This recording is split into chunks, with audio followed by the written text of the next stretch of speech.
the music director. Many years ago, there was a young music teacher starting off his first day of teaching at his new school. He would start the year off on what he thought was a good note. He was sadly mistaken on that idea. For you see, he was no ordinary teacher. His passion for music was considered legendary by his peers. The students for the first year did not respect music like he did.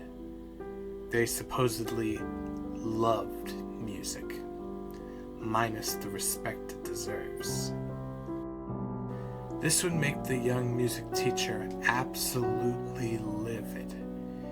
He would demand that music would be treated with dignity. When the students didn't hear his pleas and simply talk and laugh and treating music class as a second study of sorts, he would just bellow at them and say, "Hey, if you want to socialize, do it outside this classroom. I will not let this stand. Are we clear?"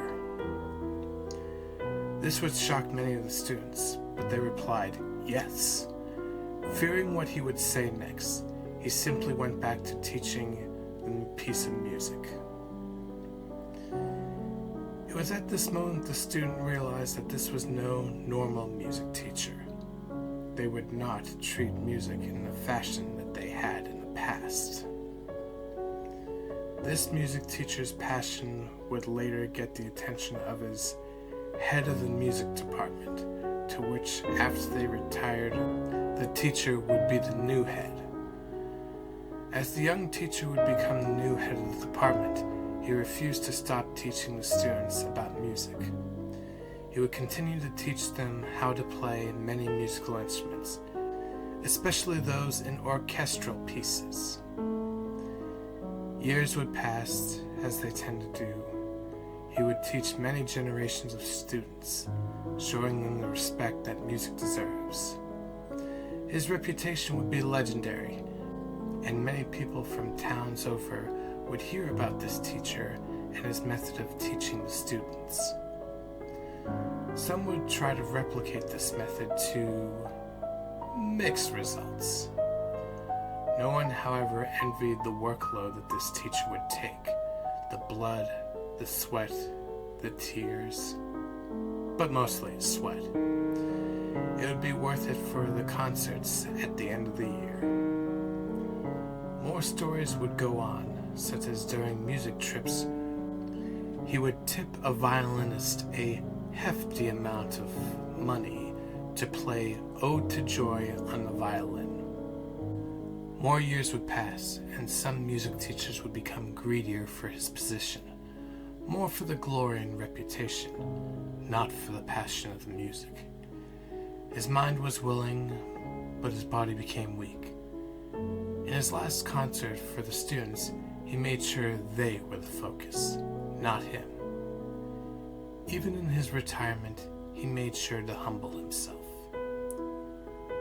When he retired, he divided the music department so that there would be no one who would over-glorify the music.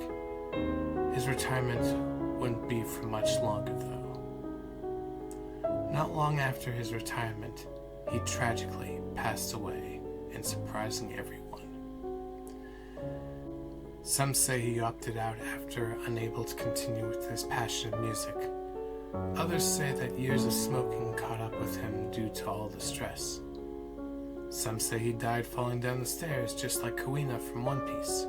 Regardless of the demise, the amount of people and places that he would touch in his passion for music were far and many. No one more than the school that he taught. The school, however, is said to still mourn him. Every year, on the anniversary of his death, on the exact hour of his demise, some say you can still hear playing his favorite music piece being played in the halls, Moonlight Sonata's first movement. Some even say you can still hear that deep belling voice singing in the halls, waiting for the next student to give music the respect